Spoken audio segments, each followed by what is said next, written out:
On Monday, the Boston Bruins fired Bruce Cassidy. We started that conversation on Monday's Shifts and Pucks podcast. We're going to start backwards in terms of the breaking news that, well, not breaking. I hate to use the word breaking. It's not breaking news anymore. New news. The new news that is out there, and that is after Patrice Bergeron actually announced today he was having elbow surgery.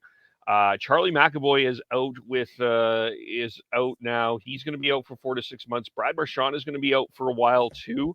And the Bruins fired relieved head coach Bruce Cassidy of his duties. And it's interesting because I think people are wondering what the heck is going on in Boston. Are they transitioning into something new?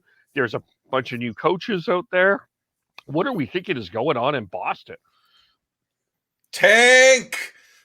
The tankathon has begun in Beantown. You look at what's going on there.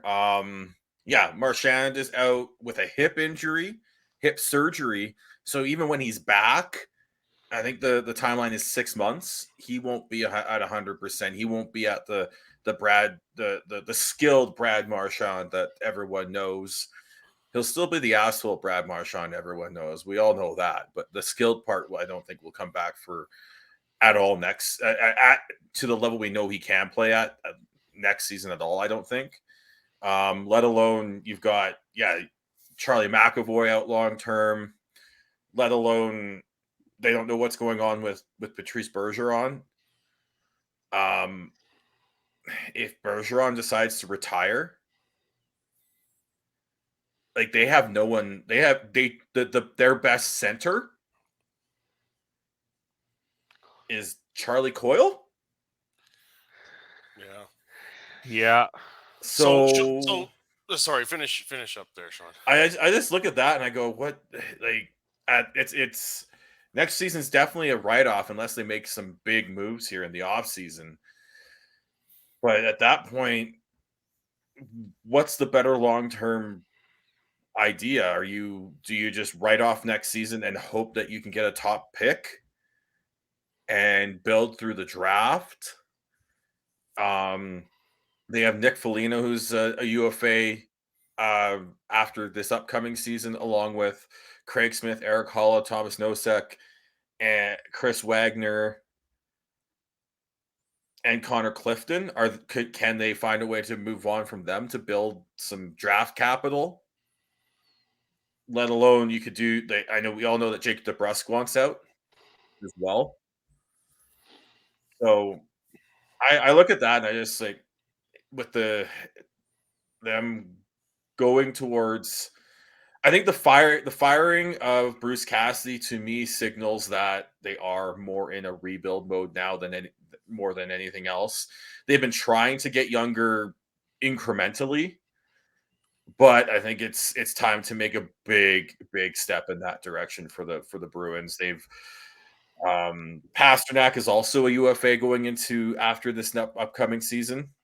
So I just wonder what if they are looking at a more of a rebuild, or at least a one season sort of interlude between going forward again. Yeah, so John mentioned tanking. Now you guys can say it's semantics. I've always liked to be careful with the use of the word tank. I mean, to me, that's like really trying your darndest to lose and finish low. I think it's more along the lines of as Sean also mentioned, writing it off. They're looking at all these injuries. They're looking at kind of where they are, to borrow the Jim Rutherford phrase, where they are in their competitive cycle. And yeah, they've been making the playoffs, but they're not punching through to the Final Four here anymore. I don't know if they're making the conclusion that it's gotten a little stale there. I mean, it's hard to say that when you're talking about some future Hall of Famers that are still there playing and some Stanley Cup champions. But, Tuukka Rask is not there anymore. Like it does feel like when you put it all together with them going to be shorthanded and how long the coach has been there and their playoff results and everything and how much older the core of the team is getting, that it's time to yes, they were trying to get younger already, but now they need to really accelerate that. And what an occasion to do it. I mean, you're probably going to be in tough to make the playoffs anyways, even if you put your best effort forward to start next season. So here it is, and then if the prize is Connor Bedard, great. But if not, you're still, if you say, look, we write off the year and you're in the draft lottery, you never know how that could shake out. Or at the very least, they're still going to be picking a little higher in the draft and have something useful for maybe a year or two later.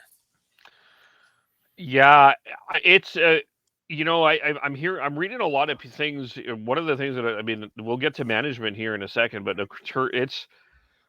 I think that it's probably the right time for the Bruins to at least look at getting younger. They don't have a first round pick this year.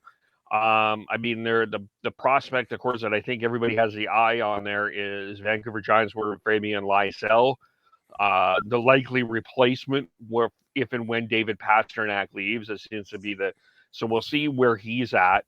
So no first round pick. The goaltending, goaltending was an issue this year, and they had Linus Ullmark, they had Jeremy Swayman. They took the Carolina Hurricanes to 7 games, but I just think that they're older, and they need to make some. Yeah, I do think they need to make some changes, and I don't know if they have the prospects right now. Really, Summer Lysell, I don't think he's quite ready yet. He got better as the year went on with Vancouver, but I think he's still going to need some work. So at least that's at least another year, I think. And it doesn't feel like they have a lot of it just feels like that organization has gotten stale. And we'll see. We'll see what happens. And if you're going to transition, I think that's the best way to put it. Can we use the word transition? Is that? Yeah, it's happening in earnest now. Once you make the coaching change here, and you see kind of what you've. And they've been trying to transition for a couple years now. When they made the tough decision not to bring back Chara, that was the beginning of it. Yeah. So that was a big identity change for them too, right? What do you think? What is next for the Boston Bruins? Let us know. Follow us on Twitter at Shifts and Pucks, Facebook.com Shifts and Pucks, YouTube.com Shifts and Pucks, Twitch.com Shifts and Pucks. Subscribe wherever you get your audio, as well as on the Area 51 Sports Network.